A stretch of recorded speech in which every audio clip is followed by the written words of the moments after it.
গল্পটা শুরু হচ্ছে এখনকার সময়ে। বাইরে ঝমঝম করে বৃষ্টি পড়ছে আর রাতও প্রায় শেষের দিকে। আমাদের গল্পের যে কথক সে একা বেশ অস্থির, আর তার ঠিক সামনে টেবিলের উপর একটা ফোন উল্টো করে রাখা। আচ্ছা, ফোনটা ওভাবে রাখা কেন? মনে হচ্ছে না যেন কোনো একটা না বলা কথা, কোনো একটা অনুভূতি ওই ফোনটার নিচে চাপা দিয়ে রাখা হয়েছে? এই একটা দৃশ্যই কিন্তু গল্পের মন খারাপ করার সুরটা একদম ঠিক করে দেয়। তো চলুন এবার একটু অতীতে ফিরে যাই, দেখি এই গল্পের জন্মটা কোথায় হয়েছিল। আর মজার ব্যাপার হলো যে গল্পের স্মৃতিটা আজ এমন এক বৃষ্টির রাতে ফিরে আসছে, সেই গল্পের শুরুটাও কিন্তু হয়েছিল ঠিক এমনই এক বৃষ্টির দিনে। শুরুটা ছিল ভীষণ সাদামাটা।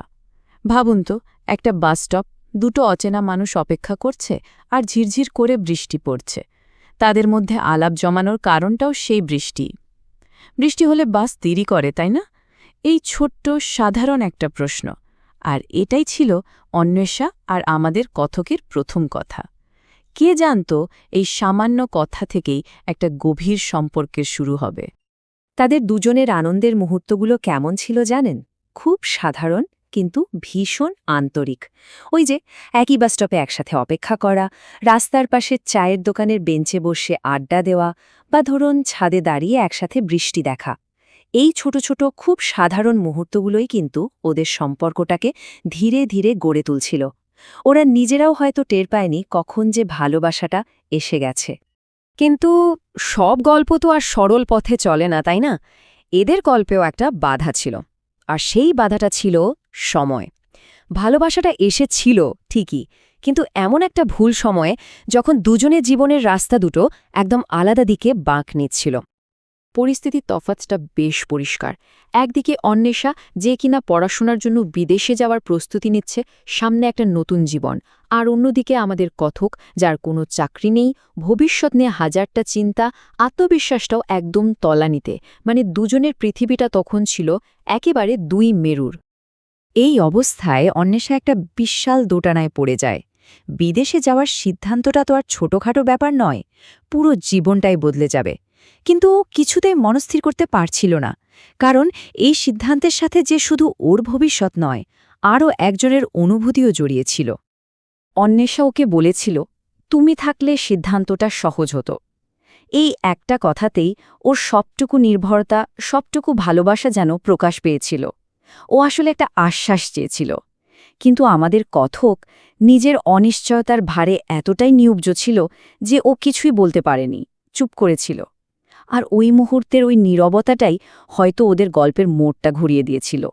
ভাবুন তো, ছোট্ট একটা হ্যাঁ বা না হয়তো পুরো ভবিষ্যৎটাই অন্যরকম করে দিতে পারত। এরপর এলো সেই দিন, বিদায়ের দিন। অদ্ভুত ব্যাপার, তাই না? যে সম্পর্কের জন্ম হয়েছিল বৃষ্টিতে, তার শেষটা হলো একদম ঝকঝকে পরিষ্কার একটা আকাশে। যেন প্রকৃতিও চেয়েছিল ওদের এই চুপচাপ বিদায়ের সাক্ষী হয়ে থাকতে। স্টেশনে ওরা যখন দাঁড়িয়েছিল, চারিদিকে অনেক শব্দ, কিন্তু ওদের দুজনের মধ্যে একটা জমাট বাঁধা নীরবতা। অনেক কথা ছিল বলার, কিন্তু কেউই বলতে পারছিল না। শুধু ভারী নিঃশ্বাসগুলোই যেন না বলা কষ্টের কথাগুলো বলে দিচ্ছিল। বিদায়ের মুহূর্তগুলো বোধহয় এমনই হয়, তাই না? ট্রেন ছাড়ার আগে অন্বেষা শুধু বলেছিল, সময়টা যদি আরেকটু ঠিক হতো। এই একটা লাইনেই যেন ওদের পুরো সম্পর্কের সারমর্মটা লুকিয়েছিল। কোনো অভিযোগ না, শুধু একটা গভীর আক্ষেপ।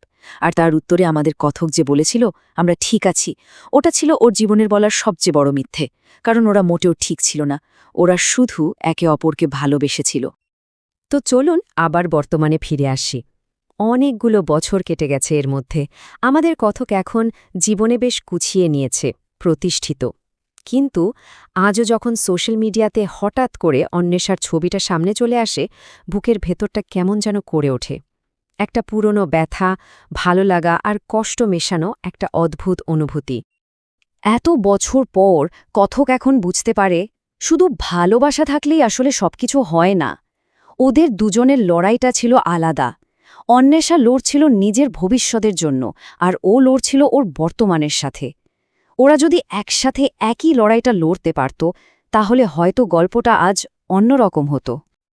আর আজ রাতে, সেই বৃষ্টির রাতে, ও ঠিক করে এতদিন ধরে মনের ভেতরে জমিয়ে রাখা সত্যিটা লিখবে। কোনো অভিযোগ নয়, কোনো দাবি নয়, শুধু সেই সত্যিটা যা সেদিন বলা হয়নি। ও ফোনটা হাতে নেয় আর টাইপ করে, ভুল সময়েও তোমাকে ভালোবেসেছিলাম। এটাই ছিল সেই স্বীকারোক্তি। সময়টা ভুল ছিল, কিন্তু ভালোবাসাটা মিথ্যে ছিল না। কিন্তু মেসেজটা আর সেন্ড করা হয় না। ও ফোনটা আবার আগের মতো উল্টো করে রেখে দেয়, ঠিক যেমন আমরা গল্পের শুরুতে দেখেছিলাম। এই যে মেসেজটা পাঠানো হলো না, এটাই হয়তো এক রকমের মুক্তি। বুকের ওপর চেপে থাকা কষ্টটা এখন আর ভারী বোঝা নয়। এটা এখন একটা শান্ত, সুন্দর স্মৃতি, ভুল সময় সঠিক মানুষটাকে ভালোবাসার স্মৃতি। শেষে একটা প্রশ্নই থেকে যায়, তাই না? সব ভালোবাসাকে কি তার মঞ্জিল পর্যন্ত পৌঁছেতে হয়, নাকি কিছু ভালোবাসা শুধু স্মৃতি হয়ে বেঁচে থাকাতে বেশি সুন্দর?